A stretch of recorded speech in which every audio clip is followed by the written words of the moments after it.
So, welcome everyone for another edition of Mind the Gap. We've got a new guest that I bumped into on Facebook. Charis will be helping me out as I seem to bumble a lot, and so it's always nice to have Charis here. Glenn, let's get to you because people will already be acquainted with us. Can you do a short introduction and tell us who you are? Sure. Yeah, my name's Glen Coker. I am a husband and a father of two wonderful teenage girls. I live here in Texas, and just your common working guy. I'm a believer, and have been fairly active on some Facebook sites in recent times, and have enjoyed those conversations for the most part, and looking forward to this conversation. Okay, so we usually start off with pretty much the same questions, or a question. Can you tell us exactly what you believe and why you believe it? Well, that's a big question, but I guess I would sum that up, Peter, by saying that I believe in what the scriptures teach me, and because of what the scriptures say is a big reason why I believe it. I have spent decades studying the scriptures and have come to some conclusions, I think, on the Christianity side that are probably a bit different than many. It'd be neat to talk about some of those here today. That'd be awesome. It comes to me down to how do you come to belief about anything, really? And what, in the end, that comes down to who you trust, the information you get, where you get it from. Do you trust it? And if you trust it and begin delving into it, kind of a belief automatically happens. It's almost an uncontrollable thing. That's a whole other topic. So in your way of thinking, I do find this a little bit unusual, because many of the believers that I come across, and indeed the type of believer that I used to be, I've come out of the faith. They have belief illustrated as kind of like a light switch. You either can turn it on, you can turn it off, you can choose to believe. And what you're saying here is belief happens. Yeah, I like to use sometimes the example of, I don't know, have either one of you ever been to Moscow? No. No. I have not either. But I believe Moscow exists. And when I think that through, the reason I believe Moscow exists, even though I haven't experienced it for myself or seen it for myself, is because unknowingly in that case, I have been bombarded all my life with facts, information, evidences, testimony that Moscow exists. And so I have a uncontrollable belief that Moscow exists because of that overwhelming amount of facts and testimony, so on and so forth. And so I couldn't choose to right now in this moment believe that Moscow doesn't exist if I wanted to, only because of the preponderance of the evidence for it. I know a lot of people think that belief is a choice, and it really isn't. Matter of fact, I was led to this through atheist conversations many years ago, that belief is not a choice. It's something that just it happens within us, and so that's the example I like to use, if that makes any sense. It does. It makes perfect sense. So I guess I have one follow-up question for you. If you were to, say, meet up with a hypothetical Christian named Joe, Mm-hmm. and he said that you, Glenn, can choose to believe in the non-existence of Christ, what would you tell him? I can choose to believe in the non-existence of Christ. Yes. No, I would say that I can't. I would say that it would take bombardment over a period of time, whatever that period of time might be, of facts and evidence against what I've already been exposed to reverse my belief. It would take a while. Okay. Do you think a person can choose to serve a God that they are not currently able to believe in? Choose to serve, yes. Believe in, no. How does one serve a God that they do not believe in? How can one do that while maintaining their status of sane? Maintaining a status of what? I'm sorry, I missed that last word. Of sane. Of sane? Yes. Oh, yeah. No, I see where you're going. I understand what you're saying. Yeah. I guess what I would say is,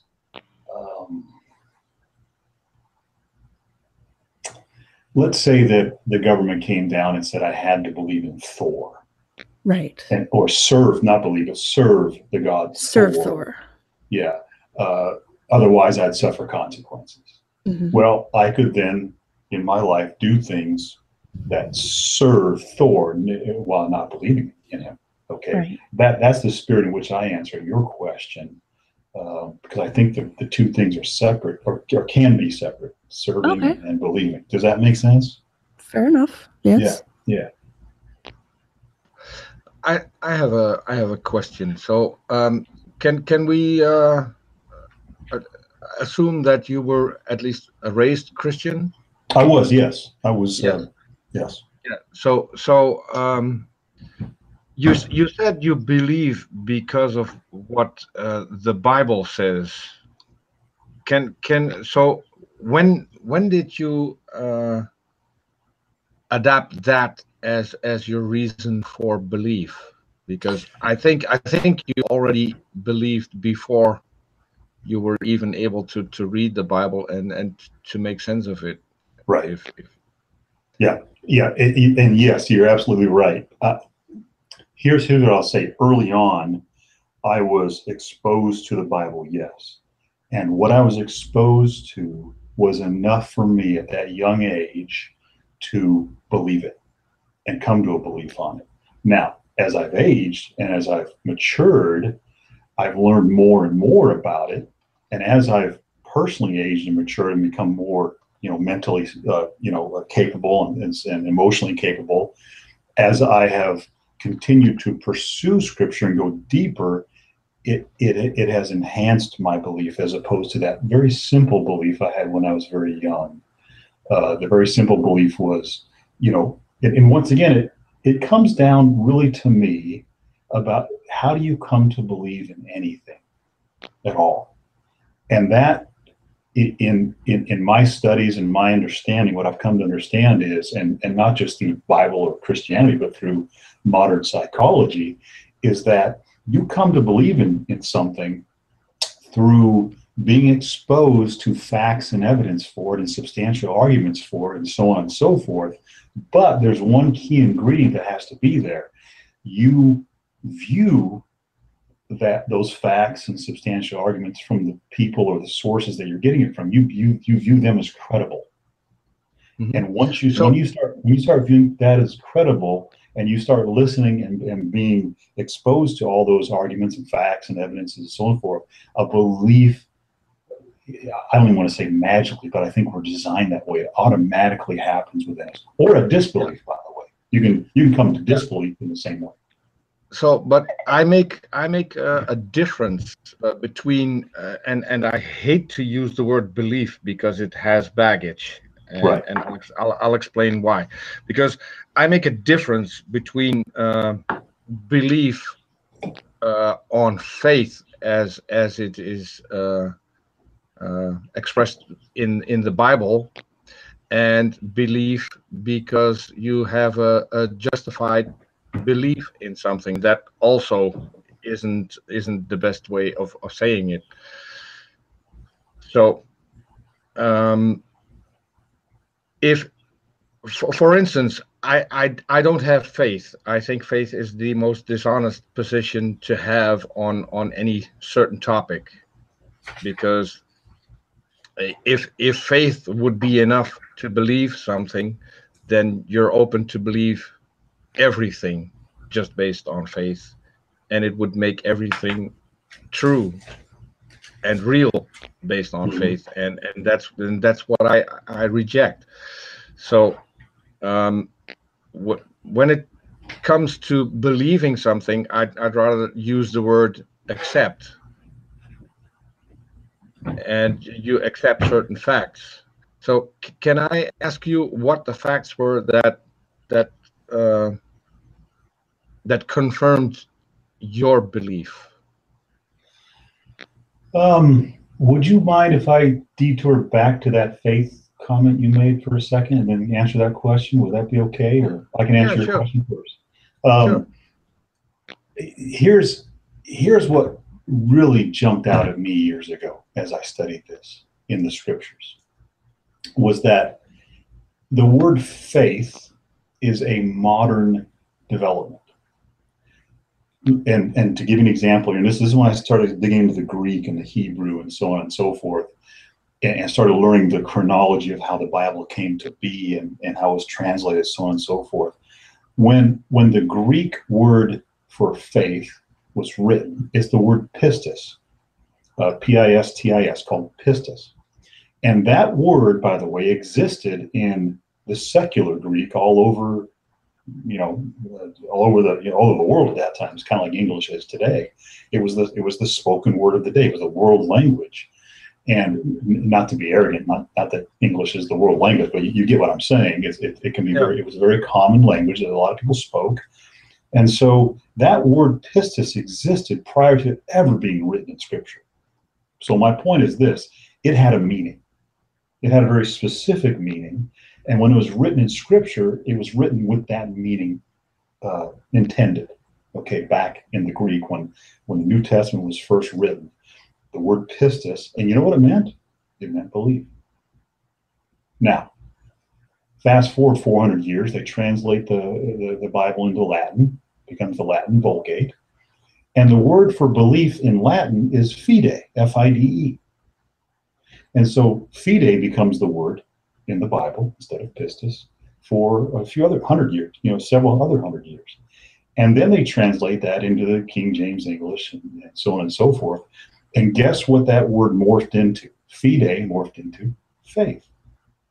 And so you have this chronology of this word morphing from pistis to fide to faith, and it always meant belief the entire time. But now in English, somehow two words have developed.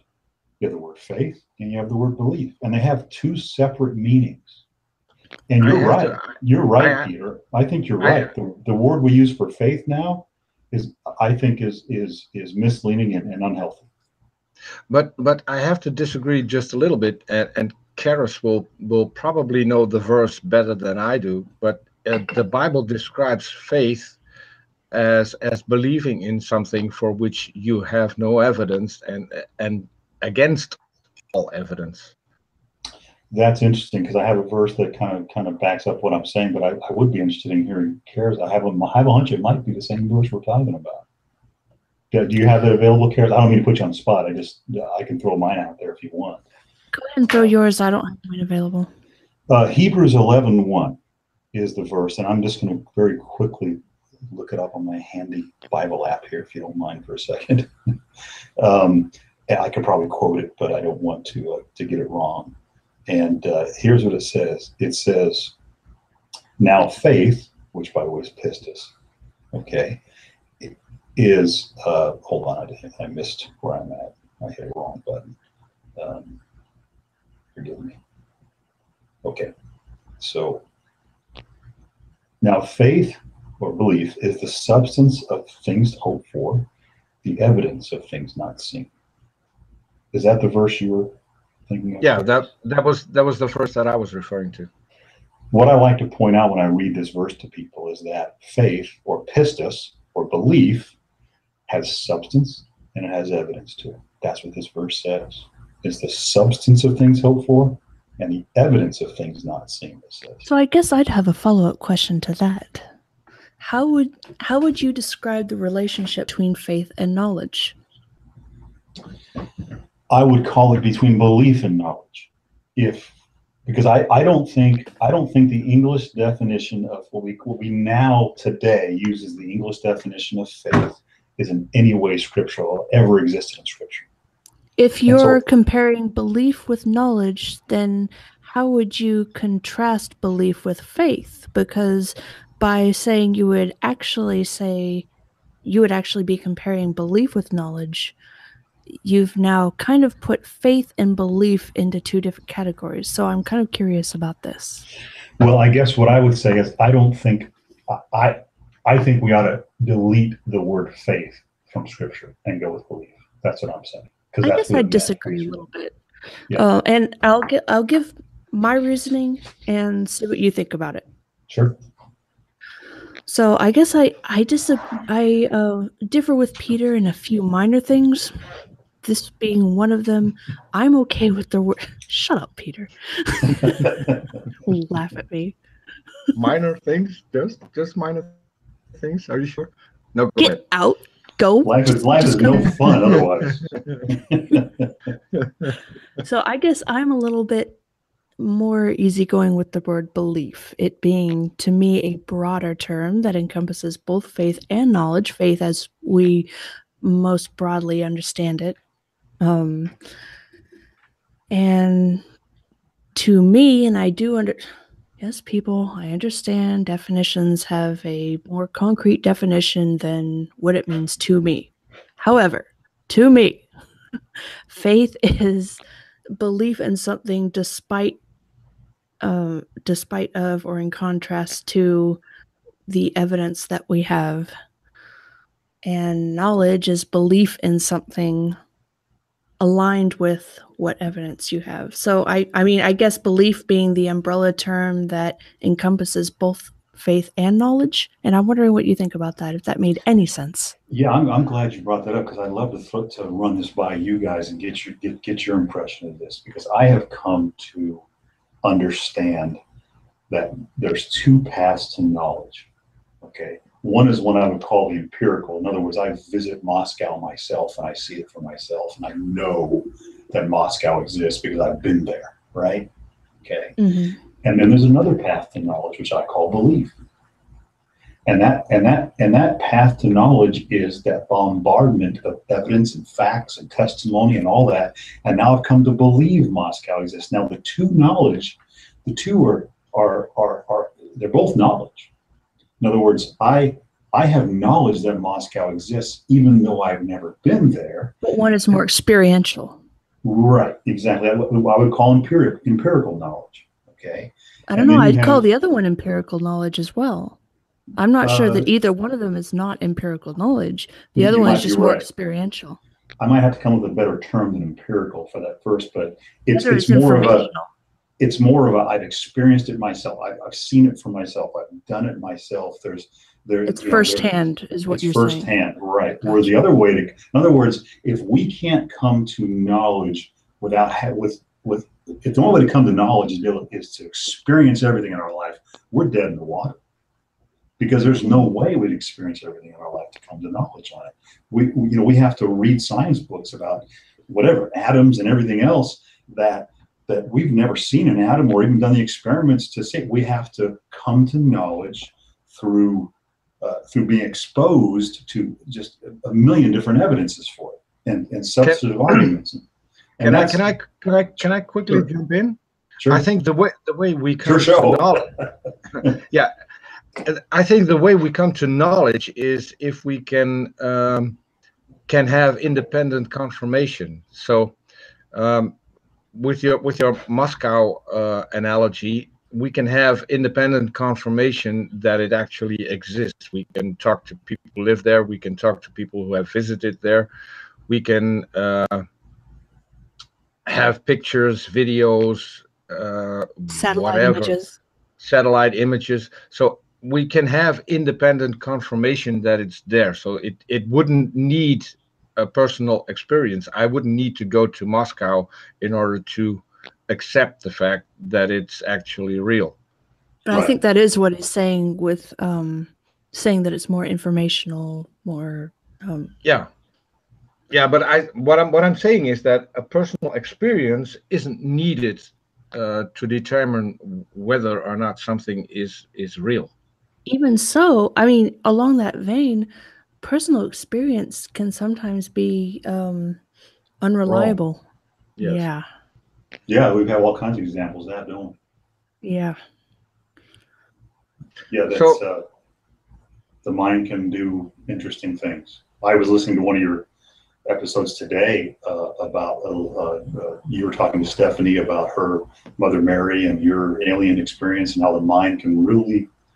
And so that quote personal experience can be subjective too, which is why I have come to think that what I would call belief-based knowledge, the knowledge you come to outside of personal experience, can actually be stronger and more valid knowledge than your own mind, your own personal experience. Sometimes I'm not saying that's a rule. Well, you see what I'm saying? Because I'm also an amateur magician, so I know very well how to trick the human mind and what works and what doesn't work. So yeah. But I wanted to get back to the question that I asked. Yes.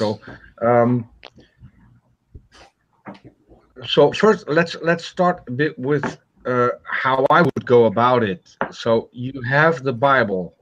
So what did you do to confirm whether or not the Bible is what it says it is?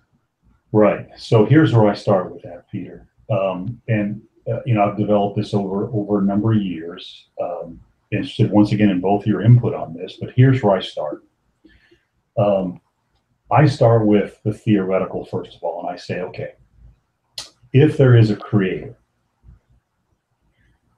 then the creator, and here's the basic principle I start with: a genuine creator is never made of what it creates. Does that make sense?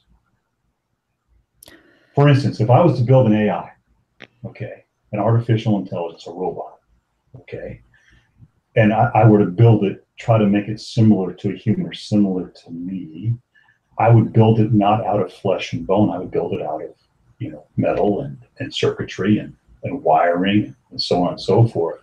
But it would not be human. It would be, I would create this AI, although it mimics me, it imitates me. It is not made of what I am made of. I don't have that capability. First of all, neither does anybody else. But to create something. Do we know that given our mankind's current ability to grow organs in a lab, do you know 100% that we do not yet have that ability to create a biological AI? Well, no, I don't. And I would imagine there's a lot more on that than I'm ever going to be aware of. But what I would say is if we were able to grow, let's say, an organ of a human organ and use an AI, we would be reproducing ourselves, not creating. Does that make sense? I'm just not sure. I'm not quite sure how you're applying this. Okay, so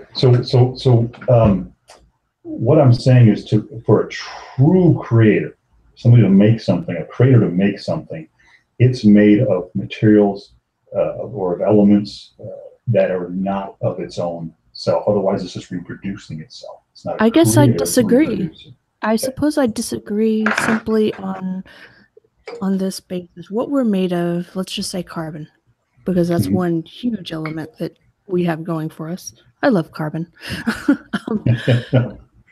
But you can do so much with carbon. It is such a flexible element. And you can use carbon as the building block for so many things, and you would not be recreating anything. You could be indeed creating something just because carbon is a building block. Right. Just like with bricks. Let's just say bricks, for example, or cement. Let's just use cement. Suppose you're made of cement. And now, yeah, I know I'm going completely off the deep end here. I'm okay with that. It's fun. So you're made of cement. Now you want to make a fireplace. You're going to make it out of cement. You're not recreating yourself. You are making something that's entirely different from you. Yes, it is made out of the same material, but that is in no way a recreation of you. And suppose, this goddess, we'll say a goddess, just to separate it from the current god that we're referring to and separate it from any emotional baggage or anything like that on either side. So we'll say this goddess made of some spiritual form. If she wanted to create something out of a similar spiritual whatever, breathe a soul into it, similar to what she might have, put a consciousness into it, similar to what she might have. She is not necessarily recreating herself. She is creating something else. And if she wants it to be like herself, so be it. If she wants it to be completely different from herself, so be it. We can say, well, she's not a true creator all we want, but we're just putting laws there that we've just, we just make up the law. Well, now you're not a true creator because I say so. You know what I mean? No, I know what you mean. And I guess where I'm coming from is when you kind of, at least for me, when I step down into that, I start realizing that in that scenario, like I'm made of cement and I'm making a fireplace, I'm simply reproducing elements of myself to reshape it into something else. But it's using a lot of reproduction as opposed to the true maybe say genuine or true, but a ideal version of creating, which I don't know. I mean, you call that ideal. I don't. I mean, I don't consider that ideal. I mean, and I understand that. So I'm an artist in real life. In real life, I am an artist. I use many mediums. One of those mediums is acrylic. I can use ceramic. If I use ceramic, I can make many different types of things, and they are all different creations, different distinct creations, and I am not recreating any of them. And if I was indeed made of ceramic myself, I'm not recreating myself. I might use a similar compound that I am made of. A scientist might grow an organ in a lab that's made of similar or the same materials that he or she is themselves made of, but they're not recreating themselves. They are making a separate creation, and that is okay. And it's not real. It's not impure. It's not any of these different rules that we want to put onto it. Do you know what I'm saying? No, I do. I absolutely know what you're saying. I guess it would just kind of step back into the very first element. What was the first element? And was that first element made of the same element that the creator is made of? I guess I'm not sure how relevant that would be. Like, why should we put a limitation? And I know I'm going into the hypothetical here and saying, I'm just going to say the goddess again. Who are we to put a rule on this goddess, what she can or cannot make something out of? If she likes what she's made of, like, she's all like, I'm a woman, I will make it out of whatever the fuck I want, and she makes this thing out of herself because she likes it. Who are we to say, well, that's not pure creation? And I'm not necessarily saying that's not pure creation. What I'm saying is that in the moment, whether you want to call it the moment before the Big Bang or the moment before God spoke and created the universe, somehow something came into being that wasn't there before. I have to interrupt because that's actually not what the Big Bang says. The Big Bang doesn't tell us Right. whether or not matter came into being. According to what we have so far, the matter was already there. It just expanded. Right. And I And I hate understand to that about throw the a Big Bang. wrench. Yeah. I hate to throw a wrench in the conversation that just happened. But if we go look at the Bible, um, everything was created ex nihilo, except for one thing: humans. In his image, even. No, for humans, God created humans out of the dust, not But out of nothing. I'm saying that even that, by the standards given so far, that would not have been pure creation because we were apparently a bit of a mimicry. Yeah, but what I wanted to point out is that we weren't made out of nothing. We were made out of dust. So it would be the cement analogy would really fit here because we were made out of a certain type of cement, not out of nothing, and everything else was. So according to the Bible, humans are a little less special than the rest because we were made out of matter that already was there and was created for a completely different purpose.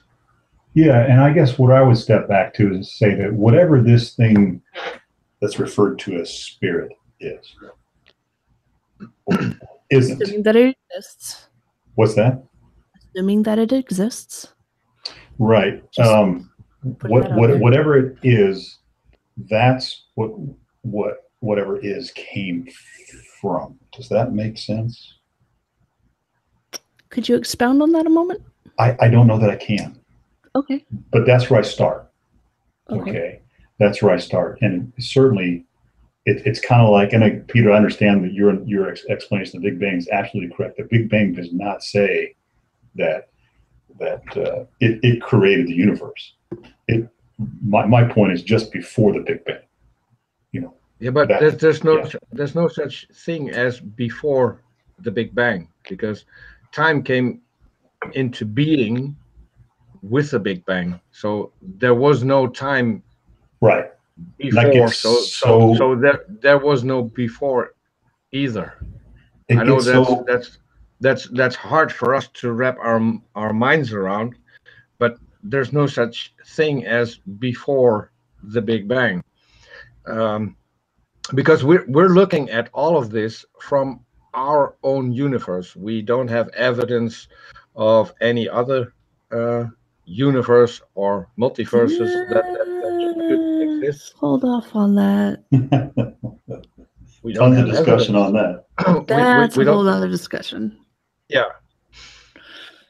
So if you would equate our lack of or ununderstanding of that right there with my not having complete understanding of what you just asked me, Charis, about spirit. And do you see what I'm at? I'm saying that's where I start. This is where I start. You asked me where I start and how I form my belief, and that's kind of where I start. In the same way that scientifically we'd start and say there was no before the Big Bang, but boy, we can't understand that. Well, I'm not saying there. So we can only go back to Planck time, which is microseconds after the Big Bang. So we can't look beyond that. So we can't make claims of what exactly happened before Planck time. That's what I was trying to point out. Sure. But can I ask just for clarification? So, are you a creationist or a biblical evolutionist, or In what category would you put yourself in? I would put myself in the creationist category, yes, but I would not die on that hill necessarily. I'm not proud enough to say that I can't rule out other options. Would you say young Earth, old Earth? Young Earth, yes. I would say young Earth, yes. Young Earth. Yes. Okay, so how do you deal with the claims that science make and has confirmed that that cannot be the case?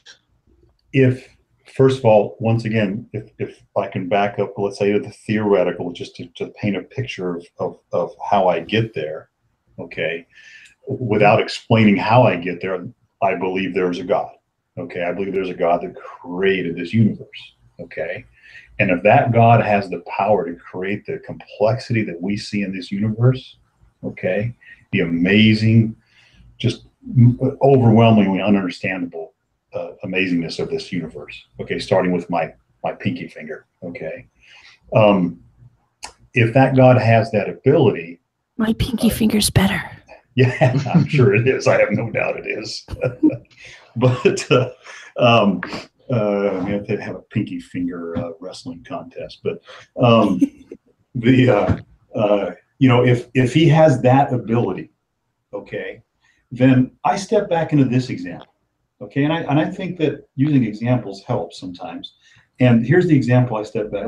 You might remember, I don't know what it's like over there, but over here, you know, when you're in you know, elementary school and so on, you got to do science projects, and a lot of kids will pick building that volcano, right? They get clay and they build a volcano out of clay, and then, you know, put an inside into it so it does a fake you know, eruption and that kind of stuff. And that's what a lot of kids pick. Very popular one over here. Well, you know, you can look at that example and say, okay, I want to make a volcano or a mini volcano. So I'm going to get this clay and I'm going to shape it and I'm going to do this. And over a day or two, I'm going to make myself a volcano.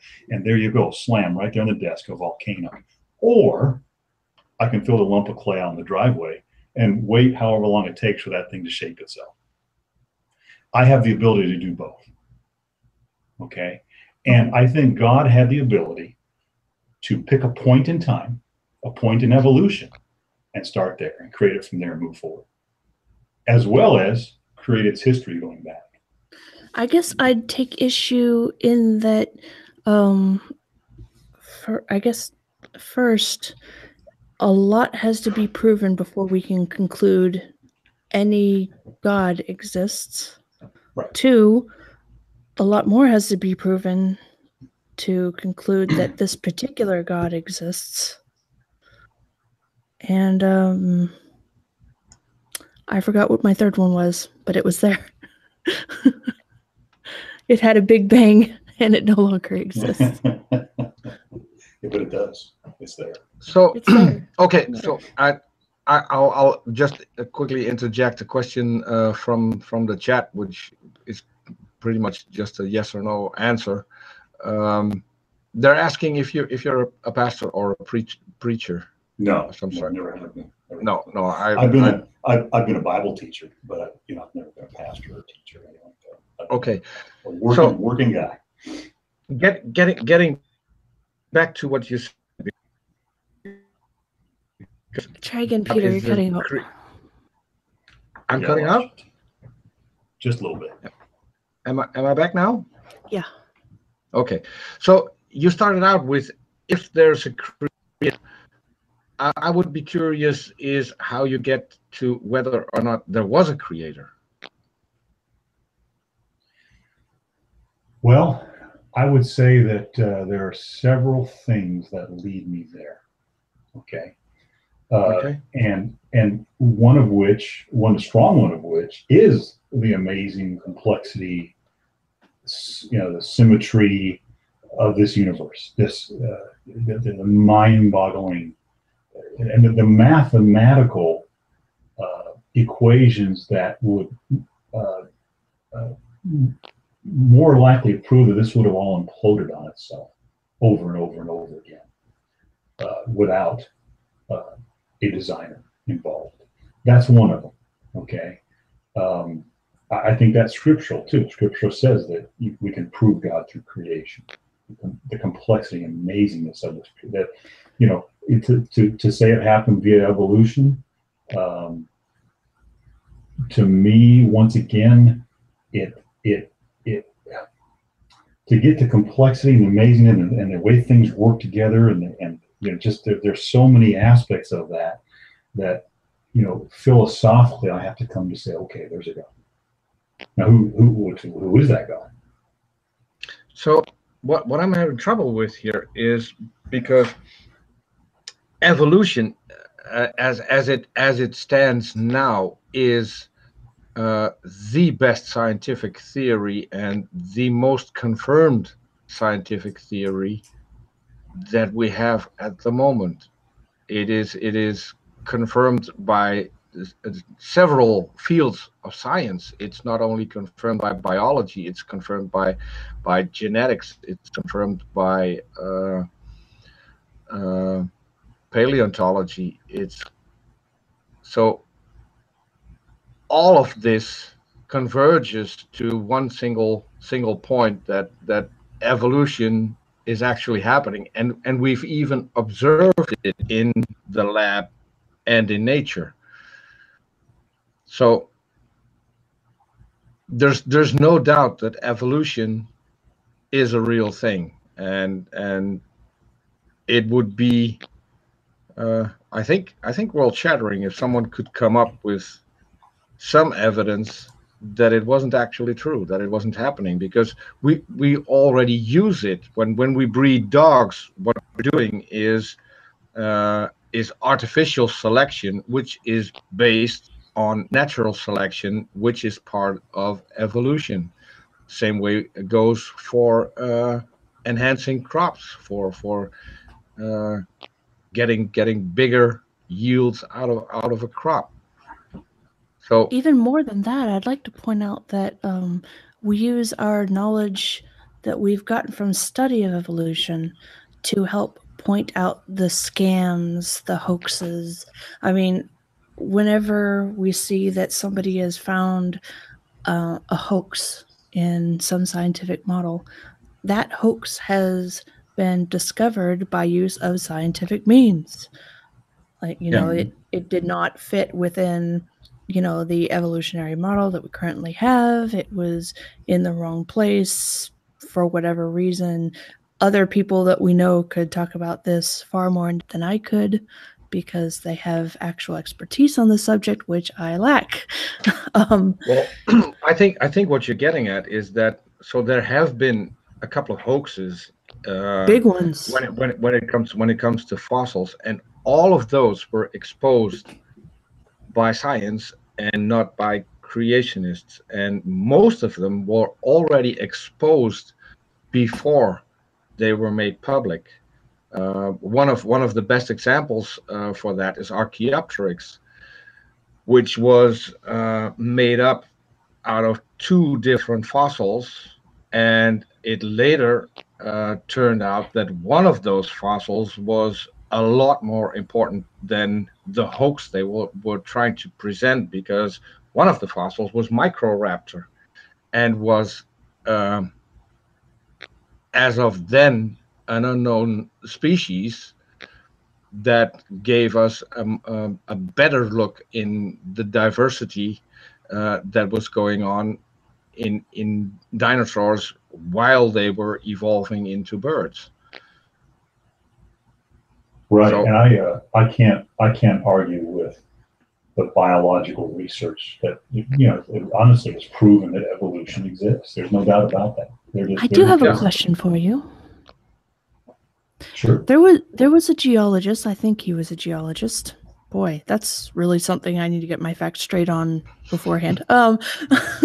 For now, I'm saying he's a geologist. That may prove to be untrue. But this guy, he had, you know, Christian belief. He was a very firm, devout Christian. And through his training, his extensive study, his field work, there were a number of Bible passages that did not jive with the knowledge that he had come to know. he nonetheless determined that he would choose the Bible over the truth that he had found out. It was this revelation to me that actually was the straw that broke the camel's back. That thing which deconverted me was hearing about this scientist, this Christian scientist, not a follower of Christian Science. I mean, this Christian scientist who had so little respect for the truth that he would not follow the truth wherever it led. Mhm. I can put a name to a similar case, which is Todd Okay. Wood. Todd Wood is a young Earth creationist, and he's a biologist, and he has on his blog a piece where he states that everything science claims about evolution is true. There's no debate. There are no doubts that it's a fact. But he needs to reject all of this because he adheres to the Bible. So, and that to me is a very strong case. And this is a guy who's working with Answers in Genesis with Ken Ham, who was part of the Is Genesis History movie, where he says the opposite of what he says on his blog. Hmm. And to me, that's just being dishonest, because if you have a blog where you state that that evolution is a fact and that there are no doubts that it's real, and then you go on a movie and state the opposite. Because you mean, feel a loyalty to the Bible, that you can't betray yeah. the Bible, but you can betray the truth. That is what led me out of Christianity ultimately. But I don't see anything in Scripture that I've studied that ever says that evolution can't exist. I don't see that anywhere. So I guess my um, question to you and follow I, up I, is I, go okay, ahead, Peter. sorry. I would disagree, because the best examples would be Adam and Eve. We know for a fact there were no Adam and Eve 6,000 years ago. That's in our genetics. We can just look at our DNA and find out there was no genetic bottleneck 6,000 years ago. Not to Where we mention can, human civilizations and stuff yeah, like that. where But when we can point out a bottleneck in, and I always get this one wrong, but I think it's leopards, but I wasn't aware of that. or cheetahs. I don't know which one. So there's this kind of wildcat in Africa that almost died out, and in their genetics, we can see that there has been a bottleneck. That the population that we have now came from a very small population, and so Old Scratch says it's cheetahs. So I'll go with that for now. I need to get that straightened out so I can really remember. But so we don't see that in humans. We can actually see in humans that we go back a lot further. And what's also being used by creationists is mitochondrial Eve, and I always forget the second Adam. They point to the most recent common ancestor. So that doesn't mean that there weren't any ancestors before the most recent one.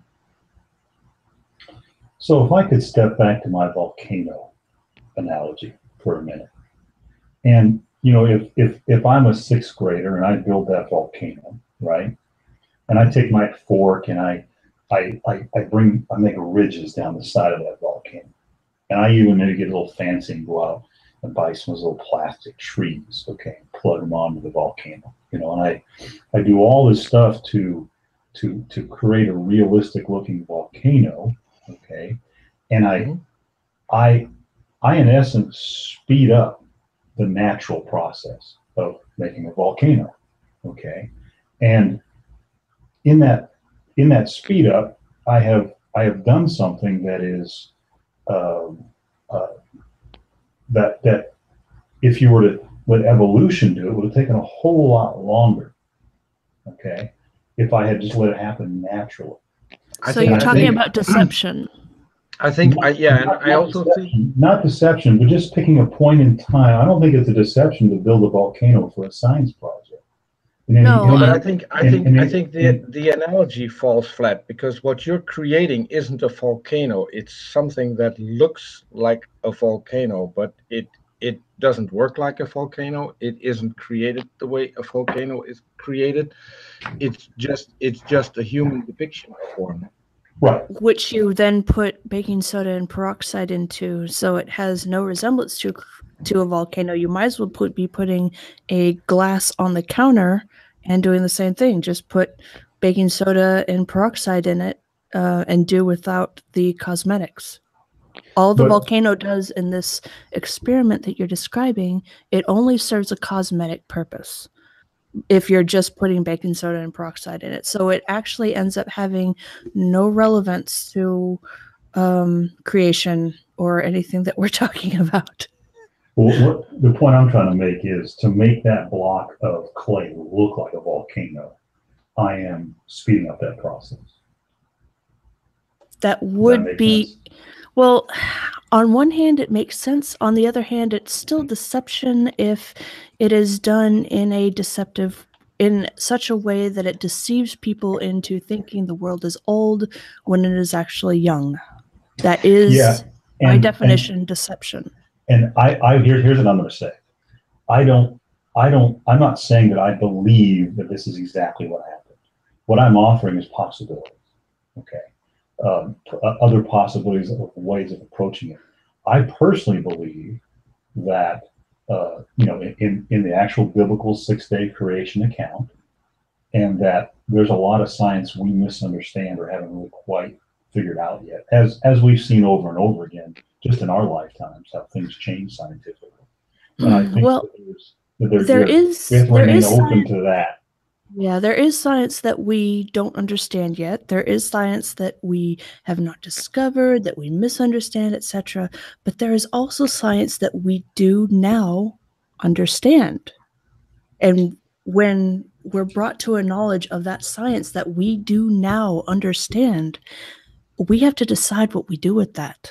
Sure. And this thing about the volcanoes, dating, etc., this is science that we do now understand. I would say, to be fair, that there is a decent amount of debate, even amongst non-theist scientists, on some of the dating methods and how accurate they are. Not in the field of dating. There is debate amongst non-theist scientists when you include engineers who are not in that field. They are technically scientists, and they're theists or non-theists, but they're not in that field. The ones who are in that field, they know what a half-life is. They know how this stuff behaves. They're qualified to work in this. There is a general consensus, and there isn't debate like that you're saying that there is. And that's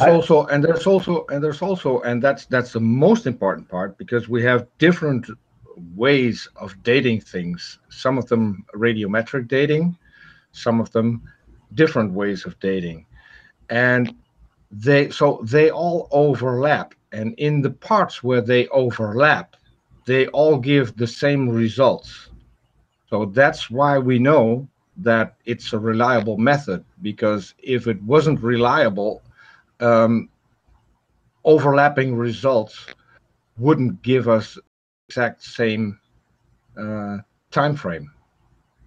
Remember, when you talk to us about scientists, it has to be more specific than that, because as you know, all three of us know, science is such a huge category. Right. We can't just say scientist, because that goes off into nuclear engineers, and they have absolutely nil to do with this.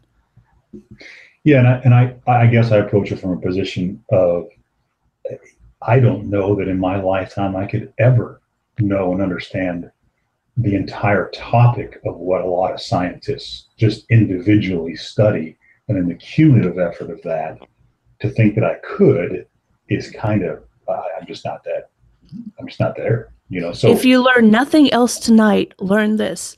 Neil deGrasse Tyson himself said that if sex was painful, everything would be extinct. But yeah. since he's not a biologist, he doesn't know of cat penises being barbed, of praying mantises eating each other's heads off after copulation, you know, all of this stuff. So Yeah, you really have to be in the field of science that you're, you know what I mean? Exactly. Like Can I do a shameless plug here? Because Sure. and I think that would be helpful. We have someone in the side chat at the moment. Oh, Jackson's here. Yeah, someone I call a dear friend, which is Jackson Wheat. I'll link to his channel in the description of this video. I'm not saying you can learn everything, but you can get a fair grasp. And Jackson is one of the few, I think, who makes very short videos in which he can explain a certain topic very well and makes it possible for a layman to grasp it. And he's also first of all, he's on Twitter and on Facebook, so you can ask him questions regarding to his videos, and he'll provide you with all the source material that he used for every single one of his videos. So if you wanted to start somewhere, I think Jackson's channel would be a good one, because he addresses several topics. And the best thing I think about Jackson is that if you have a specific question that you would like to have explained to you, you can ask him. And if he doesn't already have a video on that and it's related to biology, he'll make a video about it. So you'll get at least a good start and good sources from which you can do your own research and confirm the things, because you shouldn't believe me, you shouldn't believe Charis, and you shouldn't believe Jackson. You should go with the facts, and facts stand on itself. It doesn't matter who's bringing you the facts. Yeah, you know what I really enjoy is conversations between somebody like, his name's Jackson. Jackson. And maybe somebody who has a different perspective, or a perspective that maybe isn't agreeable with that, and then, you know, being able to kind of really dig into the information. I really enjoy when I come across those kind of writings or even podcasts and reading that, because you kind of get the balance and you start realizing that there's more to it. And that's where I come from on a lot of this stuff, that, you know, some people would, with many topics, not just science, some people would claim the absolute, that this is knowledge, when we have seen over and over again that there's a little modification that needs to happen now because we didn't know this or that before. And that's where I think it's important, for me anyway, to be. And I don't do this for a living, and I don't, you know, so I don't remember sources, but I can maybe look up some of the sources that I've come across and share them with you too, if you're willing. And sure, because I've read and listened to, you know, evolutionary biologists who have a completely different perspective. So to me, it says we're still learning. We really are, and it's amazing what we're learning, and it's amazing what we're studying, just flat out. You know? So I guess on that note, I have to go momentarily, but Peter will still be here. On that note, I would ask this in, I guess, referring back to my statement about the geologist who had stated that he would go with the Bible rather than what was true and accurate according to what was discovered. If it came down to that choice with you, and something was in your mind proven to be contrary to what the Bible said, what would be your response? Well, I've actually had those situations, and there's two things.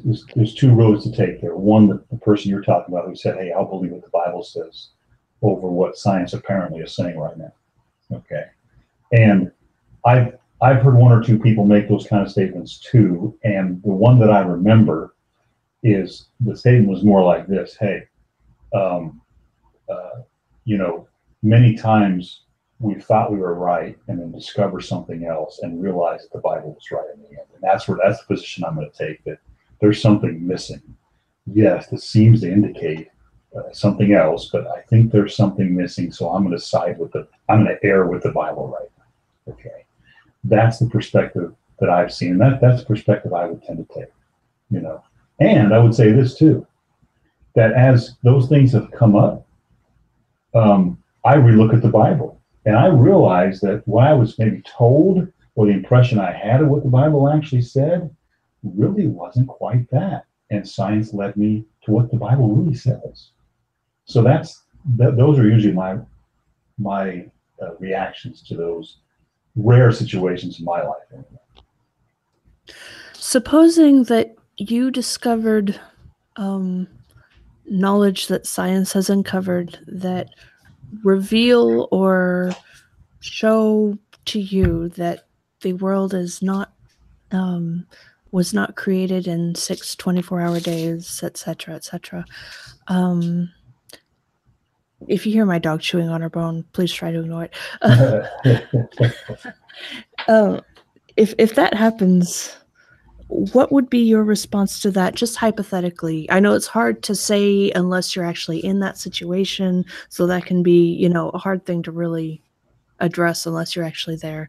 But yeah, knowing yourself, what do you think that your response would be in that situation? My response would be, I have misunderstood the Bible. Okay. And I gotta go digging. And so in your case, you'd start thinking, well, maybe that portion of the Bible is allegory or something like that. Maybe so. Or, and what I've discovered in a lot of cases, when I go back to the original Greek and Hebrew, like this faith and belief conversation we just had, I realized there's something happened there. Something happened. And it completely changes your thought and your mind and your reaction to a lot of things when you get there. So yeah, I would say that I would think I had misunderstood the Bible, and I need to re-examine that. So I guess one follow-up question, I'm seeing this a lot in chat right now. What is your, how do you regard data? And what I'm talking about, I don't know if that's what they're talking about or not, but what I'm talking about is science's knowledge of, you know, different types of carbon dating, radiometric dating, all of this. They have this particular knowledge, these particular methods, the data that this reveals. What would be your response to learning more about these from actual flesh and blood scientists that work with this, that are in this field, who do this work? I'm not talking about, you know. I would love that. I would love to have a more firm understanding of that. I do think I have a general understanding of it, and here's the understanding I have. There's great arguments on both sides. That's the understanding I have. Well, considering that this type of dating is fairly concrete, it only brings up really one result. I mean, there are a lot of people within creationism, I've noticed, who have misrepresented the data and misrepresented how these things are actually carried out, given wrong percentages, saying that, you know, oh, it's only within this percentage, you know, it has like this range of error, you know, margin of error, and therefore we go from however many millions or billions of years old to suddenly it's now 6,000 years old. Well, that doesn't even fit into the scope of what you just said even. So I'm... It does it with a volcano analogy. That's where I tend to go. I don't see that as deceptive. I see that as picking a point in time and moving forward. In other words, God didn't, maybe if the 6-day creation account is correct, if it really happened that way, God didn't create a baby in the garden, wait for it to grow up. You know, He created a full-blown man. Well, He also didn't make it.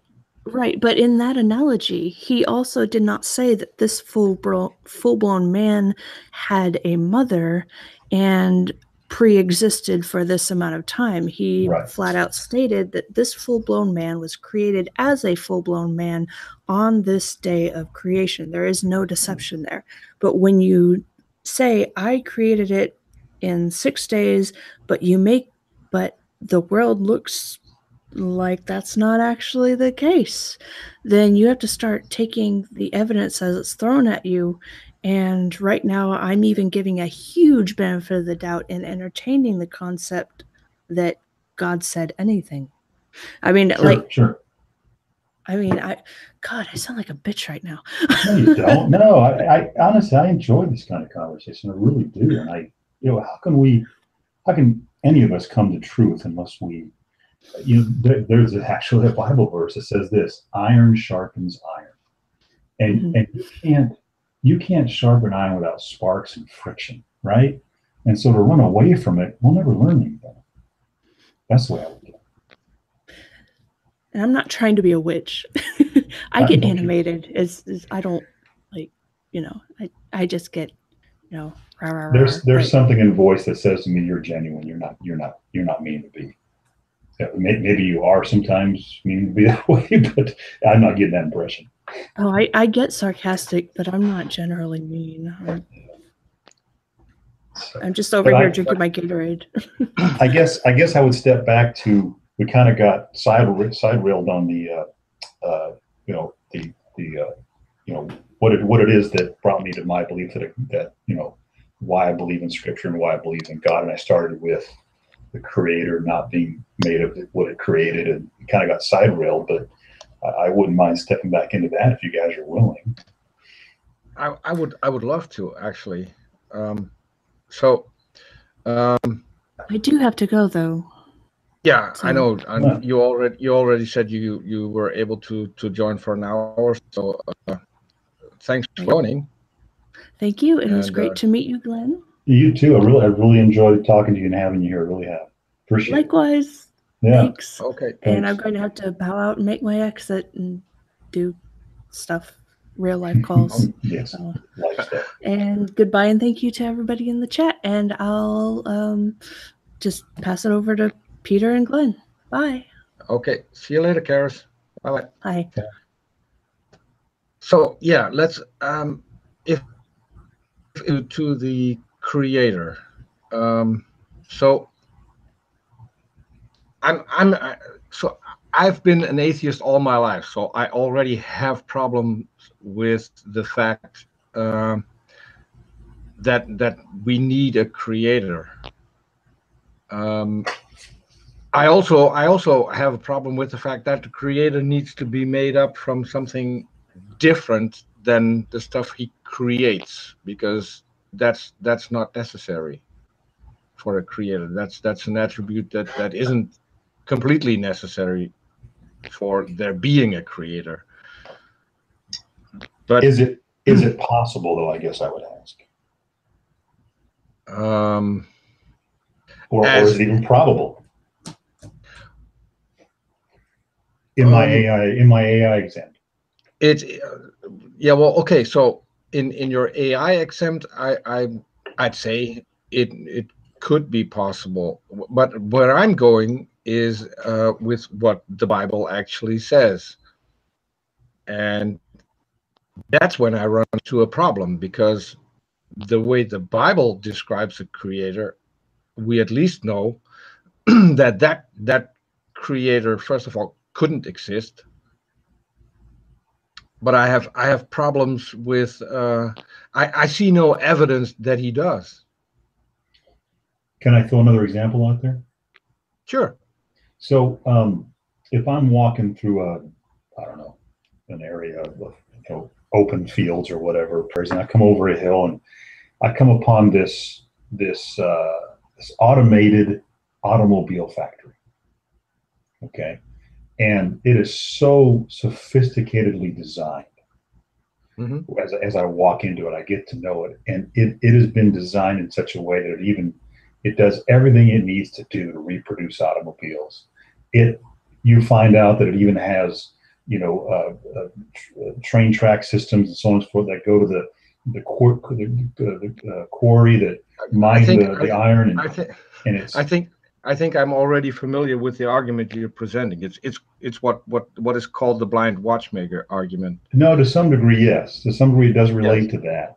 But I think there's another ending point to this. And so I look at this factory and I realize, boy, it's got amazing design intricacies. Okay, it's just amazing. Now, if I can't locate the creator of that factory, and I can instead deduce that it somehow put itself together, what makes more sense for me to go down? Okay, but there's a bit different. Here's what I'm saying, Peter. Is it unreasonable of me as a person to say, no, I think there's a designer of this because of its complexity? No, now, yes. You may not agree with me. Yes, but is that unreasonable? Yes. Okay. Why? And I can explain why. Because we don't judge design by complexity. We judge design by contrasting it to non-design. So everything you know about factories is that they were designed.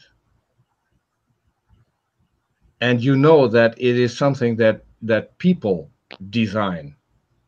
And you know that because you don't see factories popping up in nature.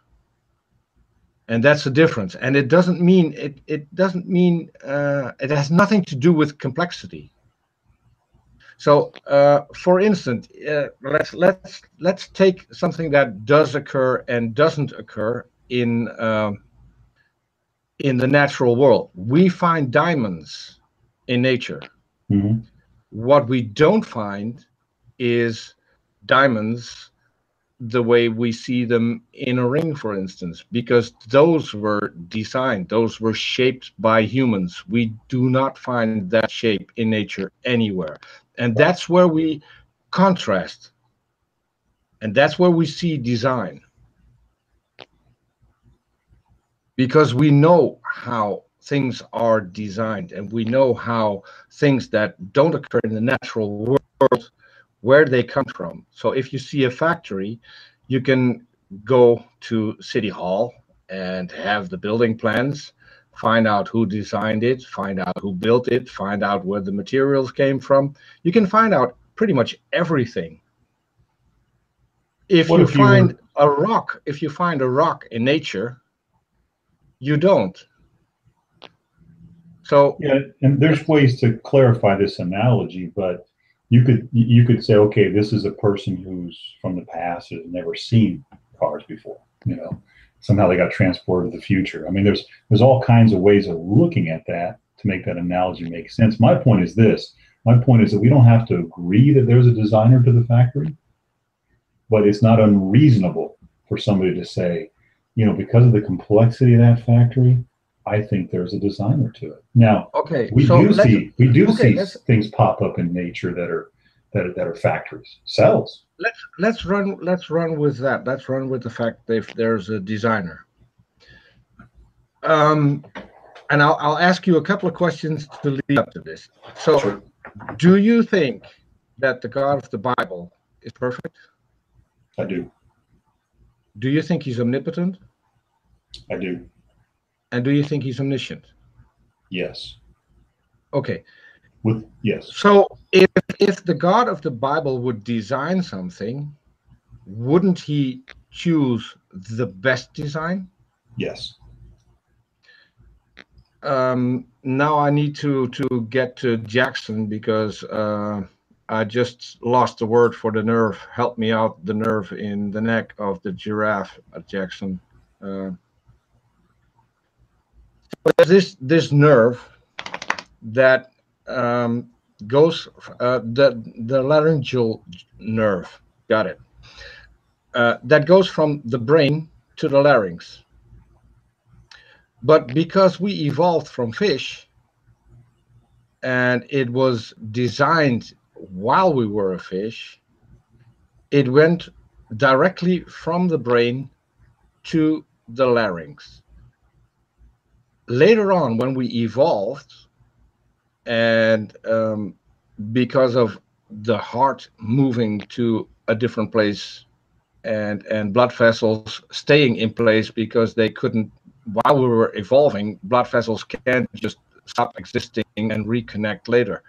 So that's why the laryngeal nerve moves down the neck of a giraffe around the blood vessel close to the heart, then moves back up again to the larynx. So if God would be a designer, that would be a terrible design to make, because first of all, it would use unnecessary material to get it. Second of all, you would have an increased risk of damaging the nerve, which wouldn't be uh, good for a perfect design. But it does fit how evolution works. What would you say to something like that?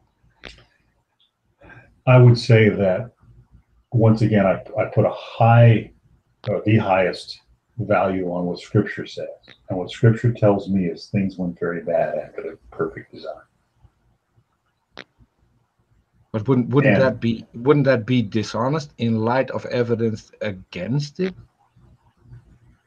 I don't know that that means there's evidence against it. I guess I would, and I'm no expert on this, Peter, but I have done a lot of listening, a lot of reading, but I'm certainly no expert. I don't know it all. But from my impression of what I've listened to and read, that we certainly have proven and have a very good solid case for what they call microevolution. But the macroevolution is still being worked on. Okay, still up in the air. No, no, actually, And actually, I have to step in because that's actually not true. Microevolution has been observed in the lab and in nature, and I can give you several examples. One of the most beautiful ones is, for instance, the silver fox experiment, where they went from a fox to something that to a completely new animal that resembles a dog but isn't a dog because it its ancestor was a fox, so it's still a fox, but it's no longer the same animal as its ancestors. So you're saying it's that micro that or would macro? that's macro. That's speciation. That's what we call macro. And what you're saying basically is, I believe that I can take a step, but I cannot walk 12 miles. And what that would need for you to demonstrate that that's actually the fact, because we know that if you can take a step, some people will do it faster, some people will do it slower, but you can still walk 12 miles. And Yeah, I that's mean, sure, no doubt. so I don't disagree with that. microevolution. If you have several events of microevolution, it will lead you to a point where it becomes macroevolution. It's just time. For some animals, that can be done in a very quick sequence. We've done experiments with fruit flies because they have a very short life circle. We can watch evolution in action on a scale that if we would want to see that in any other animal, it would take a lot more time. Mm-hmm. So, and Well, speciation has been observed multiple times. If you want to, one of the best things, I think still is one of the best examples is what they call ring species. It's where the offspring can no longer interbreed with the ancestor. You've got a completely new species, which is still part of the same family, but is a new species. but do we have the macro where it goes from one family to another? we have that in at least in the fossil record, and that's been confirmed in different ways as well. So yes. Well, I have no doubt you have the advantage on me when it comes to being able to, cite the references and cite the a lot of this, because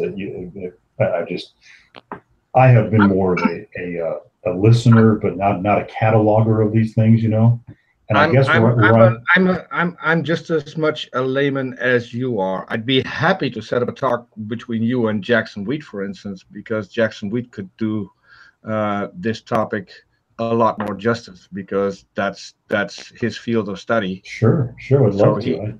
I enjoy those conversations. Those are great. I guess where I was leading to was that, I love listening to counterpoint and debate on these kind of topics. And what I've always walked away with, when there's two sides to the story, not just one side, but two sides, I've always walked away with, boy, we have a lot still to learn.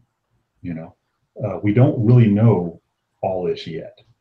And so to necessarily say we do seems a bridge too far just yet, for me anyway.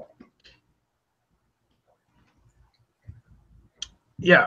So Jackson, we just responded. He'd be happy to have a conversation with you about evolution. So we can, after we finish our talk here, we can set up a date, because I could bring Jackson in now. First of all, we're almost to the point where I would like to end the stream, because going over an hour and a half isn't good for getting more viewers, and we really like to have more viewers on our channel. So, but it also wouldn't do things justice. I think having a chat with Jackson alone, I'd be happy to sit by and just moderate, because I think that would be a very, very good talk to have. So we'll set that up later. Sounds great. Okay, so then let's move on. I feel like we spent most of our time on the evolution thing. It goes so much farther beyond that, for me anyway. Yeah. So, but I would have one simple question. So if you were presented with something that the Bible tells you, and you can see with your own eyes it isn't true, what would happen? I think it would be the same answer I gave Charis, which is I need to dig deeper and find out if I really understand what the Bible's saying. Okay, I have an example. According to the Bible, insects have 4 legs. If you would look at any fly, you'll see that they have 6. Which Bible verse do you refer to? I'm just pulling this from memory. I don't have the exact Bible verse. I'll look it up and I'll link to it in the description later. But I'm not familiar with that, but let's go with that. Sure. But that to me, that's only one example. There are a lot more. I mean, we already confirmed that the sequence of Genesis is wrong, and to me, it's worrying that people then stick to a Bible when it is demonstrably wrong. That's where I don't get it. I mean, I know Christians. Oh, they put up the Bible verse, Leviticus 11:21. Yeah, I'm heading there now. 22 I Googled and 23. It. Yeah, I Googled it. I'm heading there now. Leviticus 11:21. Yeah.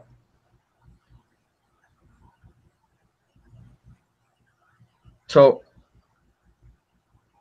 that's where I have trouble. Here's what it says. It says, starting with verse 20, it says, all flying insects that walk on all fours are to be detestable by you. There are, however, some winged creatures that walk on all fours that you you may eat. Those that have jointed legs for hopping on the ground, of these you may eat. Any kind of locust, katydid, cricket, or grasshopper. But all other winged creatures that have 4 legs you are to detest. I'm not sure it limits it to 4 legs. It just says. I'll look into that. Yeah. And Jackson Wheat says no flying insects walk on all 4s. But I wouldn't. He says there are no flying insects that walk on all 4s. Yeah, I'd be interested to see but that. Yeah, let's not get hung up on this. I think that could be a topic between you and Jackson. What I'm Sure. trying to get at is just that if there is something in the Bible that can be proven to be wrong, and then still say, well, then I have to go look back at the Bible and maybe find another interpretation so that it will fit with reality. Isn't that being dishonest? Oh, sure. And I'm no fan of interpreting the Bible. I'm a zero fan of interpreting the Bible. There's too much of that going on. It's what's caused tons of problems. I believe in translating the Bible, and that's it. And let the chips fall where they may. That's where I'm at. And there's entirely too much interpretation, even in quote translations. A lot of times, people translate the Bible to a theology instead of just translating exactly what it says. It is no harder today to translate ancient Greek into English than it is to translate modern Spanish into English. You don't read a modern Spanish sentence and say, this is what I think they mean, and then you write it down. No, you translate it specifically what it says. And so no, I agree with you completely there. Interpreting it is completely off base. And a lot of times when you look at these things, you look at the original language, you realize there's some interpretation going on there in the translation process.